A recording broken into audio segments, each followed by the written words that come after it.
나는 을 도입하면 당연히 매출이 올라갈 거라 생각했는데 매출이 오르지 않는 거예요. 그 이유가 뭐냐? 안녕하세요. 20여 개의 프랜차이즈 메뉴 개발 및 현재 500개 이상의 샵인샵 배달 매장을 운영하고 있는 임사부 임정훈입니다. 요즘 제가 새로운 브랜드 2개를 론칭했어요. 제육볶음 브랜드하고 돈가스 브랜드를 론칭했는데 요즘 그것 때문에 되게 바쁜 와중에도 이렇게 정보를 드리기 위해서 왔습니다. 오늘은 많은 사람들이 쉽게 샵인샵을 도입해서 매출을 올리려고 하다가 매출을 올리지 못하는 경험들을 하고 계실 겁니다. 왜 매출이 오르지 않는지에 대해서 제가 한번 설명해 드리겠습니다. 우선 사장님들께서 샵인샵이라는 이런 매장에 대한 컨셉이 어떤 건지 잘 모르는 분이 많더라고요. 되게 간단하게 생각하시면 돼요. 우리 주유소를 요즘 보잖아요. 예전엔 주유소에서는 기름만 넣을 수 있었는데 지금은 주유소 안에 편의점이 들어가 있고 그 공간 안에 세탁소가 들어가 있어요. 기존에 있던 시설과 공간을 활용하면서 추가 매출을 올리는 거죠. 그게 외식업에서도 배달로 인해서 샵인샵이 가능하게끔 되었습니다. 예를 들어서 우리가 김치찌개 집을 하고 있으면 같은 화구를 쓰고 있잖아요. 거기에 찜닭 브랜드를 배달 브랜드를 넣어서 같은 조리기구와 그다음에 같은 겹치는 재료들을 활용해서 어떻게 보면 추가 매출 올릴 수 있는 이런 컨셉이 요즘 나오기 시작했습니다. 현재 제가 그것을 아마도 대한민국이 제일 크게 하지 않을까 싶고요. 근데 많은 사람들이 이제 샵인샵 대에서 2년 전에 이 팬데믹이 터진 이후부터 굉장히 많이 유행을 했어요. 홀 매장이 운영이 잘 안 되기 때문에 이제 배달 쪽으로 눈을 돌렸는데 배달이 노하우가 없기 때문에 배달 전문 샵인샵이나 배달 전문 매장들을 많이 계약을 하셨죠. 근데 여기서 문제가 많이 발생했어요. 나는 샵인샵을 도입하면 당연히 매출이 올라갈 거라 생각했는데 매출이 오르지 않는 거예요. 그 이유가 뭐냐? 제가 좀 정리하자면 첫 번째 운영이에요. 근데 운영에 대해서 너무 쉽게 생각하더라고요. 그냥 세팅만 되면 끝난 줄 아는데 그게 아니거든요. 내가 샵인샵을 하는 이유, 장사가 안 되는 거기 때문에 샵인샵을 도입한 거잖아요. 근데 샵인샵의 매출이 어쨌든 간에 좋은 회사 것을 내가 맞게끔 도입을 한 건데 그 회사의 노하우를 듣질 않아요. 거기에 맞춰진 매뉴얼이나 조리 교육이나 기존에 이제 다 정보를 줬을 건데 근데 그것을 결국은 다 받고 난 다음에 자기 스타일로 바꾸는 거예요. 그 운영의 노하우를 버려버리고 내가 장사가 안 됐던 이유가 있는데 또 그게 내가 맞다고 생각하고 이게 맞다고 들어가는 거예요. 그래서 그 운영에 대한 노하우를 본인이 안 됐던 거에 대한 경험을 넣지 않았으면 좋겠어요. 왜냐면 다른 데 가게가 잘 되는데 왜 같은 브랜드를 하는데 다른 가게가 잘 되고 저는 안 될까? 결국은 본인이 바꾸기 때문이에요. 잘 되는 가게들, 이 샵인샵을 통해서 아니면 프랜차이즈도 똑같아요. 되게 좋은 데이터를 가지고 계속 디벨롭을 하지 개발을 해주거든요. 근데 항상 안 되는 사람들은 자기 스타일로 계속 또 바꿔요. 그래서 그 운영에 대한 것들을 그 노하우를 제공했을 때 바꾸지 않고 그때 도입을 좀 했으면 좋겠어요. 그럼 초반에 샵인샵을 도입하시는 분들은 오히려 이제 샵인샵을 제공해주는 그 업체 측에 그럼 그렇게 좋은 이제 매장 운영 방식과 따를 수 있는 그 커리큘럼을 제공해주는 네네. 그런 업체를 우리가 고르려면 네네. 뭘 보면 좋을까요? 첫 번째로는 제가 지난번에도 말씀드렸지만 카테고리를 한번 보셔야 돼요. 배달민족이 어쨌든 제일 크잖아요. 그러면 지금 이제 한식 카테고리가 사라졌지만 예를 들어서 한식이나 그다음에 일식이나 이런 카테고리들이 있잖아요. 그럼 한식에서 작년 기준 배달의민족, 재작년 기준 배달의민족 주문 수되는 메뉴가 있는데 첫 번째가 냉면이었고 두 번째가 비빔냉면이었고 세 번째가 제가 알기로 국밥, 그다음에 뭐 제육볶음 이런 것들인데 그런 메뉴를 선택하셔야 돼요. 그런 메뉴를 갖고 있는 브랜드들요. 왜냐면 소비자가 찾는 거잖아요. 그러니까 새로운 걸 내가 만들고 완전히 새로운 걸 제공하는 것보다 시장에 있는 것을 찾고 그다음에 거기서 가장 브랜드 파워가 있고 그다음에 마케팅에 대해서 많이 신경 써주는 브랜드가 있어요. 그리고 기존에 샵인샵 하면 교육을 직접 오지 않는 데는 우선은 킵하셔야 돼요. 교육을 직접 와서 앱도 세팅해주고 왜냐면 배달의민족이라는 것은 항상 어떻게 보면 알고리즘이 바뀌거든요. 이런 것들을 변화되는 것들을 계속 설명해주고 그 다음에 교육 와서 직접 동선이나 이런 것들 세팅해주는 그런 회사들을 찾는 거죠. 그러면 냉면이나 예를 들어서 국밥이나 제육볶음이나 이쪽에서도 그 전국적인 브랜드들이 있어요. 안정적으로 관리를 해주는 브랜드가 있는데 그건 찾아보면 쉽게 나와요. 냉면, 국밥, 뭐 제육볶음이나 네네 다 죽도 있고 그렇죠. 저희도 이런 브랜드 만들 때 절대적으로 시장에 있는 것만 시작을 합니다. 없는 걸 가지고 도전한다는 것은 성공하기 굉장히 쉽지가 않습니다. 그렇게 선정하면 실패 확률이 적어지는 거죠. 배달비 쪽고 보면 장부에서 장부를 확인하면 많은 것들을 확인할 수 있어요. 고객이 내 가게를 몇 번 클릭했고 주문을 몇 개 했는지 이런 것들이 확인이 되거든요. 그런 걸 가지고 꼭 확인하셔야 돼요. 저도 이걸 오픈했을 때 늘 확인하는데 최근에 제육볶음 브랜드를 만들었을 때 클릭슨 빈도가 높은데 주문이 안 들어오는 경우가 있고 그다음에 오픈리스트에서 주문 많이 들어오는 경우가 있고 이런 것들 계속 분석을 하는 거예요. 그 이유는 딱 하나죠. 어떻게 노출이 되고 우리가 노출이 됐는데 주문이 안 들어온다는 것은 결국은 우리 앱 자체가 매력이 없다고 저희는 생각하기 때문에 그래서 멘트뿐만이 아니라 메뉴명도 그렇고 계속 변경을 합니다. 그런 운영적인 노하우도 굉장히 필요합니다. 항상 그런 관리에 신경 써주셔야 합니다. 그 다음에는 이제 마케팅비라고 생각하시면 돼요. 배달 쪽에서 마케팅비는 깃발이라는 게 있어요. 울트라콜에 예전에는 이제 슈퍼리스트도 있었고 여러 가지의 이제 마케팅 수단이 있었는데 깃발이 뭐야? 라는 분도 분명히 있을 거예요. 깃발이라는 것은 결국은 내가 가상의 매장을 새로 만든다고 생각하시면 됩니다. 노출을 하기 위해서. 배달의 민족 알고리즘 자체가 주문한 사람이 신사동에 뭐 어떤 빌딩이다 했을 때 이 빌딩에서 저는 한식을 먹고 싶어서 한식을 클릭하면 깃발 꽂힌다고 했잖아요. 깃발. 아까 말했던 가상의 주소로 했잖아요. 알고리즘 자체가 가장 가까운 한식집이 노출이 되는 거예요. 근데 내가 만약에 식당이 만약에 내가 신사동 여기 만약 1번지다 1번지에 있는데 청담동에 저희 매장이 없잖아요. 그럼 청담동에는 가게는 되게 잘 될 거예요. 그쪽 가게는 더 잘 될 거 아니에요. 그래서 깃발이라고 해서 그쪽에 가상의 주소 가상의 가게를 꽂는다 생각하면 돼요. 청담동에 깃발을 꽂으면 이제 또 노출이 되는 거예요.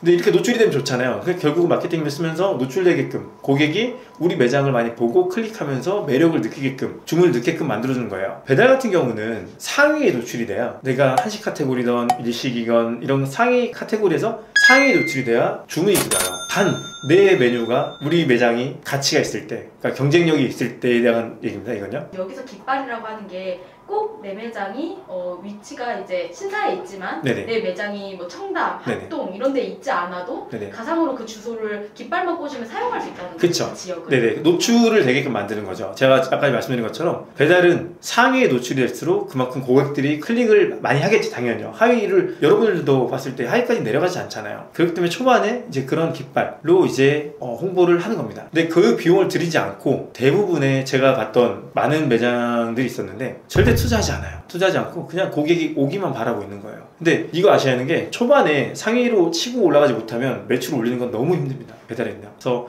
그런 깃발을 통해서 이제 리뷰를 달리게끔 좋은 상품을 판매를 해서 리뷰를 달리게끔 만들어야 되는 거죠. 리뷰가 달리면 댓글도 바로바로 달아줘야 돼요. 배달의 민족도 사업하는 곳이잖아요. 단순히 플랫폼 공간을 만든 게 아니라 요기도 있고 쿠팡도 있고 이쪽도 전쟁을 하는 거예요. 최근에 신한은행에서도 배달앱이 나왔었는데 이렇게 계속 시장에서 전쟁을 하고 있는 상황에서 배달의 민족이 할 수 있는 건 뭐냐면 고객한테 더욱더 좋은 가게를 알려주고 그런 가게를 계속 올려주면서 고객의 불만이 없게끔 만들어주는 게 고객이 배달민족을 이용하게끔 만드는 게 목적이에요. 그렇게 되면 배달민족도 당연히 관리를 잘하는 매장들, 홍보를 많이 하는 매장들, 그리고 리뷰가 잘 달리는 매장들, 찜수가 많은 매장들을 당연히 상위에 올려줄 거 아니에요. 그렇기 때문에 이런 것들을 좀 알고리즘에 대해서 상위에 노출시키시는 것에 대해서 좀 고민을 많이 하셔야 돼요. 그래서 초반에 배달할 때 무조건 깃발을 좀 최소한 마케팅비라 생각하고 우리 가게 관리 아닌다 생각하고 20개, 30개 정도 꽂고 난 다음에 내 매장을 알리고 내 매출을 안정적으로 올린 다음에 그 수를 줄이면 돼요. 그렇기 때문에 마케팅비에 좀 비용을 지불을 좀 했으면 좋겠습니다. 그러면 단골이 당연히 이제 아까 전제가 당연히 우리께 경쟁력이 있는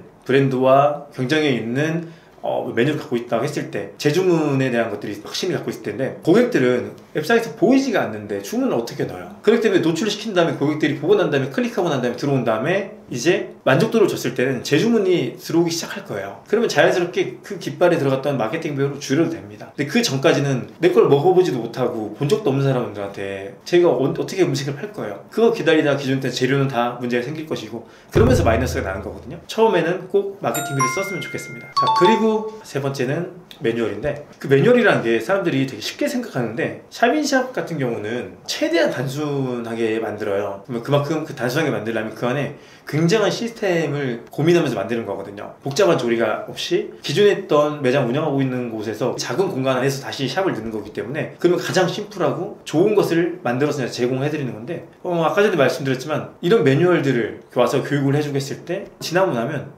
따라하질 않아요. 우리가 지금 말씀하신 것처럼 배달 앱 사용하는 방법 이런 매뉴얼이나 그리고 조리 매뉴얼이나 운영 매뉴얼을 알려주는데 특히 조리 매뉴얼 같은 경우는 사람들이 다 자기가 전문가라 생각해요. 다 자기 입맛으로 가려고요. 근데 아까 전에 말씀드렸지만 샵인샵을 하는 분들은 장사가 지금 어려워서 추가하는 거잖아요. 잘 되면 뭐하러 추가를 하겠어요. 계속 그걸 하겠죠. 근데 안 되는 건 분명히 본인한테 문제가 있는 건데 꼭 변명을 하죠. 현재 이 팬데믹으로 인해서 문제가 있다는데 결국은 다 잘 되는 데 다 잘 돼요. 근데 본인이 안 된다고 했을 때는 본인한테 문제가 있는 거예요. 본인의 매장이에요. 근데 그러면서 샵인샵을 문제가 있다는 것을 파악하시고 들어왔는데 결국은 또 어떻게 되냐? 자기가 기존 했던 방식 그대로 들어가는 거예요. 제가 지금 말씀드린 것처럼 그 샵인샵 브랜드를 만들기 위해서 굉장히 많은 노력을 하고 시스템을 잡고 테스트를 하거든요. 근데 본인이 그렇게 노력하지 않았잖아요. 안 왔는데 불구하고 본인이 맞다고 생각하는 거예요. 그러니까 장사가 안 되는 거예요. 이건 진짜 팩트예요. 그리고 왜 매뉴얼이 중요하냐? 항상 기준이 있어야 하거든요. 본사에서도 무엇이 잘못되는지를 알려면 기준이 있어야 하는데, 만약에 우리 매뉴얼대로 하고 있는데 안 됐어요. 그러면 변화를 어떻게 줄지 리뷰를 보고 여러 가지를 분석하면서 어떻게 변화를 줄지에 대해서 본사도 대응을 하면 되는데, 그걸 지키지 않았기 때문에 저희도 뭐가 잘못된지 모르는 거예요. 그럼 다시 찾아야 돼요. 그럼 사장님이 바꿨던 것들, 이런 것들을 다시 수정하고, 그러면 다시 수정하면 다시 우리 알려줬던 매뉴얼대로 다시 가는 거잖아요. 그럼 일을 두 번 하는 거잖아요. 처음부터 그 매뉴얼을 지켜서 뭔가 문제가 있었다면 그 매뉴얼 안에서 바꾸면 되는데, 본인 마음대로 바꿔가지고 다시 본사한테 우리 장사 안 돼 막 이러면서 막 따져요. 그게 잘못된 거예요. 처음에 본인 스타일대로 아니라 안 됐을 때는 본사한테 요청해서 왜 안 되는지, 왜 그 기준을 따라서 변경하면 되는데, 자기 스타일대로 바꿨고, 그리고 본사는 본 다음에 왜 우리 방식대로 안 했어 하면서 다시 바꾸고. 근데 기존에는 이제 늦었죠. 왜? 고객은 이미 맛을 봤는데 평점 같은 게 좋지 않게 떴을 때 그 평점 올리는 거 너무 힘들거든요. 1점짜리 하나 맞으면 진짜 엄청난 타격을 먹어요. 왜? 고객들은 주문할 때 리뷰를 보잖아요. 그럼 1점 테러가 있는데 먹겠냐고요. 그렇기 때문에 이 매뉴얼을 꼭 지켜주면서 조리나 운영을 해주셔야 돼요. 그래야 잘못된 것을 본사에서도 수정할 수가 있습니다. 지금 보시는 분들은 외식업에 계시기 때문에 실력이 있다고 저는 다 믿습니다. 근데 결국은 돈을 벌려고 하는 거잖아요. 숫자를 보셔야 돼요. 자기가 바꾸고 싶거나 자기가 하고 싶은 것은 자기가 수익을 올렸을 때 그때 바꾸셔도 되는데, 너무 성급하게 바꾸지 않았으면 좋겠어요. 이 본사, 저희뿐만 아니라 많은 본사들이 운영하면서 갖고 있던 노하우들이 있기 때문에 그 노하우를 산다고 생각하시면 됩니다. 그렇기 때문에 꼭 본인 스타일이 아니더라도 한번 믿고 진행을 해보세요. 아마 제가 오늘 샵인샵에 대해서 간단하게 설명을 드렸는데, 첫 번째 운영하고 마케팅, 그리고 매뉴얼을 준수해달라고 했잖아요. 이것만 지키시더라도 지금보다는 훨씬 더 잘 될 겁니다. 여러분들이 이 영상을 보고 많은 도움이 좀 됐으면 좋겠습니다. 샵인샵에 관련해서 만약 궁금한 게 있다고 하시면 저희 밑에 있는 댓글이나 저희 이메일에 글을 남겨주시면 저희가 통신통행껏 답변해 드리도록 하겠습니다. 대표님 지금 임사부 홍보하시는 거 아니. 제가 오늘은 뭐냐면 요즘 홍보가 많으세요. 아니, 요즘 뭐냐면 샵인샵이 되게 많이 나왔어. 브랜드가요 많이 나오고, 저뿐만이 아니라 되게 많기 때문에 이거는 홍보가 아닌 것 같아서, 도입할 때 당연히 추가 매출 올리는 건 좋은 거니까 굳이 저희가 아니라도 이런 것들을 좀 고려하면서 도입을 했으면 좋겠다는 생각으로 오늘 영상을 찍게 됐습니다. 말씀드린 대로 아래 댓글하고 메일에 궁금하신 거나 고민이 되는 것들을 연락을 주시면 저희가 성심성의껏 답변해 드리도록 하겠습니다. 지금까지 장사왕 임사부였습니다. 감사합니다.